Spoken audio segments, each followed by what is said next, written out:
میں کہ اگر یہ لوگ رجب میں ایک روزہ بھی رکھ لیتے کہ قیامت ہوگی تو پکار مچے گی، رجب کے ماننے والے کہاں ہیں؟ اور آقا نے فرمایا جنت میں ایک محل ہے، اس میں سوائے رجب میں روزہ رکھنے والے کے کوئی داخل نہیں ہوگا۔ اور آپ نے فرمایا جنت میں ایک نہر ہے، اس نہر کا نام رجب ہے، اس کا پانی دودھ سے زیادہ سفید ہے اور برف سے زیادہ ٹھنڈا ہے اور شہد سے زیادہ میٹھا ہے، اور جو رجب میں چاہے ایک روزہ بھی رکھ لے اللہ اس نہر کا پانی اسے پلائے گا۔ یہ غصے کو ٹھنڈا کرنے والی چیزیں بتا رہا ہوں۔ ابو دردہ رضی اللہ تعالیٰ عنہ نبی کریم صلی اللہ تعالیٰ علیہ وسلم کا ارشاد، جو رجب میں ایک روزہ رکھے اور اس نے اپنی تمام عمر روزے رکھے، چاہے تمام عمر روزے رکھے اور شب بیداری کرے، اللہ کی عبادت گزاری، اگر اس نے رجب میں ایک روزہ رکھ لیا آسمان سے ندا کی جاتی ہے، اے اللہ کے ولی، امت عظمیٰ کی خوشخبری سن، موت کے وقت اس کو شربت پلایا جائے گا، جنت کا شربت پلایا جائے گا، وہ سیراب مرے گا، قبر میں سیراب حاصل ہوگا اور اس سے سیراب نکلے گا، قبر کی پیاس سختی سے بچ جائے گا، موت کی پیاس اور سختی سے بچ جائے گا۔ اور یہ فرمایا یہ کرامت صرف آقا کی امت کو ملی ہے۔ حضرت صوبان فرماتے ہیں ایک دفعہ آقا چند قبروں پر سے گزرے، رو دیے۔ صوبان نے پوچھا تو آپ نے فرمایا میں نے اللہ سے دعا کی کہ ان کے عذاب میں تخفیف ہو جائے، اور صوبان اگر یہ لوگ رجب کا ایک روزہ بھی رکھ لیتے اور ایک رات عبادت کر لیتے ان پر کبھی عذاب نہ ہوتا۔ اور ایک رات سے مراد سے رات نہیں ہے ساری رات، یہ ابھی عبادت کر رہے ہیں، ہاں یہ نہیں ہے ساری رات، شام ڈھلتے ہی مغرب کے بعد رات ہو جاتی ہے رات کا کچھ حصہ، ابھی آج جیسے شب جمعہ میں ہے، رجب میں آج عبادت کر رہے ہیں، آپ کو خوش قسمتی ہو، مبارک ہو، عبادت کر رہے ہیں، ابھی مغرب پڑھی، ابھی ہم ذکر کریں گے، عبادت کریں گے، اللہ کا ذکر کریں گے، پھر عشاء پڑھیں گے، دعا مانگیں گے، یہی تو عبادت ہے۔ میں کہ اگر یہ لوگ رجب میں ایک روزہ بھی رکھ لیتے اور عبادت کر لیتے کسی رات کی، ایک رات کی، تو ان پر عذاب نہ ہوتا۔ میں نے عرض کیا یا رسول اللہ صلی اللہ علیہ وسلم، کیا صرف ایک روزہ اور ایک رات کی شب بیداری سے عذاب قبر نہ ہوگا؟ فرمایا ہاں، قسم ہے اس کی ذات کی جس کے قبضے میں میری جان ہے، کوئی مسلمان مرد ہو یا عورت ایسی نہیں رجب میں ایک روزہ بھی رکھ لے اور ایک رات کی شب بیداری کرے مگر اللہ اس کے لیے 1 سال کی عبادت لکھے گا جس میں اس نے روزہ رکھا اور شب بیداری، 1 سال وہ جس میں ساری رات جاگا اور سارا دن روزہ رکھا، اتنا ثواب ملے گا۔ اور آپ نے فرمایا کہ اللہ کی طرف سے ایک منادی ندا کرتا ہے، اے رجب میں روزہ رکھنے والو، اللہ کی پناہ میں جنت میں داخل ہو جاؤ۔ اور ہاں فرمایا کہ قیامت ہوگی تو پکار مچے گی، رجب کے ماننے والے کہاں ہیں؟ اس وقت حجاب کے اندر سے ایک نور نکلے گا جس کے پیچھے سے جبرائیل، میکائیل، اسرافیل ہوں گے، یہاں تک کہ رجب کے ماننے والے اس نور سے گزر کر پہنچ جائیں گے جو ان کے لیے تیار کیا ہوگا اور اللہ کو سجدہ کریں گے۔ اللہ پاک اور جب قبول ہونے کا فکر نہ ہو، بس عمل پورا کرنے کا فکر ہو، تو پھر نہیں، ایک طلاق بھیج دی۔ اور باقی طلاقوں کے لیے روز آپ کی بکریاں چرانے آتا ہوں، کوئی دیوار ہوتی ہے جو مجھے اندر نہیں آنے دیتی، دیوار ہوتی، آج رات دیوار نہیں تھی، میں اندر آ گیا، میں نے بہترین بکریاں چنی، ان کو جب باہر لے جانے لگا پھر دیوار تھی۔ اس نے کہا تو سچ کہتا ہے۔ میں آیت الکرسی پڑھتے پڑھتے سویا، نیند آ گئی، آدھی رہ گئی، رات کو نیند کھلی، خیال آیا وہ میں نے آیت الکرسی تو پوری کی نہیں تھی، میں نے پوری کر دی۔ جب پوری نہیں تھی دیوار نہیں تھی، جب پوری ہو گئی تو دیوار آ گئی، اور جب دیوار آ گئی اب نکلنے کی آخری کوشش، نکل نہیں سک رہا، اللہ کی حفاظت کی دیوار آ، اور اللہ کی حفاظت کا نظام آ گیا۔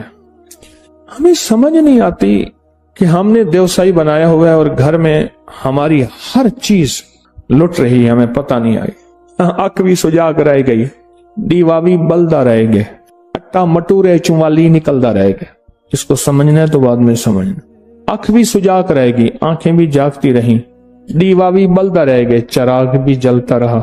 مٹکا پہلے نا آٹا مٹکے میں رکھتے تھے، اٹا مٹورے چوال بھی نکلتا رہ گئے، سب کچھ تھا، آٹا مجھے میرے مٹکے سے نکلتا رہا اور مجھے پتہ ہی نہ چل۔ اللہ کے حبیب میرے کملی والے نے ایک صحابی کو فرمایا کہ یہ کھجوریں ہیں، غنیمت کی ہیں، تو اس پہ رات نگرانی کر۔ بہت ساری کھجوریں تھیں، اس نے نگرانی کی، دیکھا تو رات ایک بندہ ہے بوری لے کے کھجوریں بھر رہا ہے۔ اس نے جا کے پکڑ لیا، اس نے کہا تو کون آ گیا، چوری کر رہے؟ اس نے کہا معاف کر دے، غلطی ہو گئی، منتیں بہت زیادہ، چھوڑ دی۔ صبح حضور کی بارگاہ میں پہنچے، فرمایا حضور نے سناؤ کوئی حال احوال؟ اس نے کہا حضور ایسے ایسی تھا، آپ مسکرات دیا، اچھا اگر اب رات آئے نا تو اب نہ چھوڑنا۔ تو اس نے کہا ٹھیک ہے۔ اب دوسری رات پھر آیا، ان کی آنکھ کھولی تو دیکھا کہ ایک چور ہے اور وہ بھر رہا ہے۔ انہوں نے کہا تو کل بھی آیا تھا، دیکھ لے، آج تو تجھے چھوڑنا نہیں۔ انہوں نے کہا میں لاکھ وسیلے پاؤں، انہوں نے کہا نا۔ آخر ان کو ترس آ گیا، چھوڑ دیا۔ پھر حضور کے پاس صبح پہنچے کہ یا رسول اللہ صلی اللہ علیہ وسلم ایسے ایسے، فرمایا اب آئے نا تو نہ چھوڑنا۔ اب تیسری رات پھر سوئے حفاظت کے لیے، تو پھر آ گیا۔ اس نے کہا اب نہیں چھوڑوں گا۔ جب دیکھا نا تو اس نے کہا اب یہ نہیں چھوڑے گا۔ اس نے کہا چلو میں ایک تجھے تحفہ دیتا ہوں، اگر جو بندہ رات کو آیت الکرسی پڑھ کے سوئے گا، مجھ جیسا دیکھا یا ان دیکھا چور نہیں آئے گا۔ دیکھا میں ان دیکھا چور ہوں، چور نہیں آئے گا، میں تجھے یہ تحفہ دے رہا ہوں، اب تو چھوڑ دے۔ چھوڑ دیا۔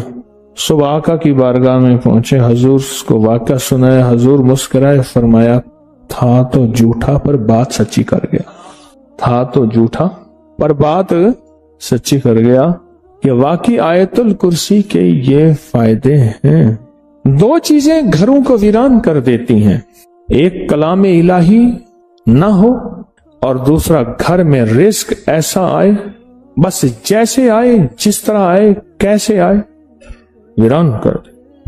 میرے پاس ایک بندہ آیا، خوشحال بندہ تو میرے پاس آئے گا نہیں، ہنستا مسکراتا کوئی آئے گا ہی نہیں۔ بندہ آیا بڑا پریشان حال تھا۔ اچھا میرے استخارے میں اللہ کا علم کامل ہے، میرا علم کامل نہیں، دعویٰ تو نہیں کرتا۔ میں نے کہا قرضے لیتے ہو؟ اس نے کہا جی سخت مجبوری ہو تو میں قرضہ لیتا ہوں، اور بعض لوگوں کو قرضہ لینے کا مرض بھی ہوتا ہے، یہ بھی بتا دوں۔ میں اپنے امتحانات دے رہا تھا تو اس کے ساتھ گھر تھا، روز آ کے دروازہ کٹکھٹاتے تھے بندے قرضہ لینے والے، اور بعض اوقات بڑا بچہ آتا تھا، وہ کہتا تھا ابو گھر نہیں ہے، اور بعض اوقات چھوٹا آتا تھا، وہ کہتا ہے ابو کہتے ہیں ابو گھر نہیں ہے، ابو کہہ رہے ہیں ابو گھر نہیں ہے، ابو کہہ رہے ہیں کہ ابو گھر نہیں ہے۔ تو میں نے ان کی زندگی میں تباہی، بربادی، پریشانی، اس پہ ایک واقعہ سناتا ہوں۔ آقا کا فرمان ہے جو قرضے کے دروازے کھولتا ہے اس کے گھر پہ ایک جھنڈا ہے، سوائے انسانوں اور جنات کے ساری مخلوق دیکھتی ہے، اور اس جھنڈے کے اوپر لکھا ہوتا ہے فقر فقر فقر، غربت، تنگ دستی، فقیری، جو قرضے کے دروازے کھولتا ہے۔ بعض لوگوں کو بہت شوق ہے، اتنا زیادہ قرضے لیتے ہیں، ہر بندے سے قرضے کے دروازے کھول دیتے ہیں۔ میں آج دیو سائی ہمارے گھروں میں نہ ہو اس کا حل بتا رہا ہوں، کہ ہمارا گھر گھر دیو سائی نہ بنے، اس کے راستے، اس کی منزل بتا رہا ہوں۔ دیو سائی نہ ہو، قرضے کے دروازے کھول دیتے ہیں۔ اور فرمایا اس گھر پہ اللہ پاک کہتا ہے فرشتوں جاؤ ایک جھنڈا لگا دو اور لکھ دو جا کے، لکھ دو جا کے، اس گھر سے فقر کبھی ختم نہیں ہوگا، اور فقر ختم نہیں۔ اور جو اپنی جائیداد کا حصہ بہن کو نہ دے، بیٹی کو نہ دے، رشتہ دار کو نہ دے، زمین ہے، پلاٹ ہے، رقبہ ہے، کوئی ہے، ایک پیسہ نہ دے، ایک پیسہ تو بڑی بات ہے، لوگ تو بے بہاز زمینیں کھا جاتے ہیں اور مل جل کے اپنے نام کروا لیتے ہیں، دنیا کے قانون میں جیت جاتے ہیں، جیت جاتے ہیں۔ فرمایا اس کے لیے ایک فرشتہ ہے، وہ صرف سمندر میں رہتا ہے، غور سے سنیے، ایک فرشتہ ہے وہ صرف سمندر میں رہتا ہے، سفید رنگ کا ایک فرشتہ ہے، اس کے پاس سیاہ ورق ایک کاغذ ہے اور اس کے اوپر سیاہ سیاہی ہے، فرشتہ سفید رنگ کا ہے، سیاہ کاغذ ہے، سیاہ سیاہی ہے۔ اللہ سے کہتے ہیں اللہ کیا لکھوں؟ فرمایا کیوں لکھتے ہو؟ یا اللہ تیرے ایک بندے نے کسی بندے کی زمین اپنے نام کر لی، دھوکہ دے دیا، فریب دے دیا، اس کی زمین، اس کا پلاٹ، رقبہ، مقصد جو اس کی حق ہے وہ اپنے نام کر لیا، تو اللہ کیا لکھوں؟ فرمایا فرشتہ تجھے اختیار ہے، جو لکھ، اور لوح و قلم تیرے پاس ہے، میرا تجھے اختیار دیتا ہوں، لکھ۔ تو مولا اس کے لیے خیر لکھوں یا تباہی؟